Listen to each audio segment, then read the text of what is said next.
It's me, Lisa Lillian, also known as Hungry Girl, and right now my mom and I are about to try a product that she actually found. She thought it was a soup, but I didn't know what she ordered until I checked her Amazon account and I found that she ordered 8 large cans of Dinty Moore chicken and dumplings. Why did you order these, Mom? It sounded really good. I love dumplings and I thought it was dumpling soup.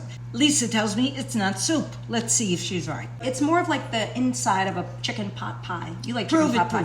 Prove it. Okay, chicken and dumplings. Let me read you the stats. I hope it's good. I got a case. Yeah, you did. 200 calories, 7 grams of fat, and there's 2.5 servings in this big can. Well, we're gonna taste it. We'll see. Cold? We're gonna heat it up. It's liquid, like soup. No, it's not really. It's like the inside of a chicken pot pie. But we're gonna nuke this and come back and we're gonna try it and let you know how it is. So we're back with our small ramekins of heated Dinty Moore canned chicken and dumplings. 1, 2, 3, go. My kind of food.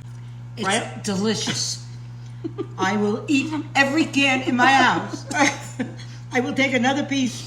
This is like cafeteria chicken and dumplings that have been sitting around for like 12 hours, right? It's really good. Go buy it. Dinty Moore. It's so good. All right, rate this from 1 to 10, Mom. I give it a 10. How about that? I'm taking another piece. Go Dinty Moore. Make sure you follow me for more taste tests with my mom.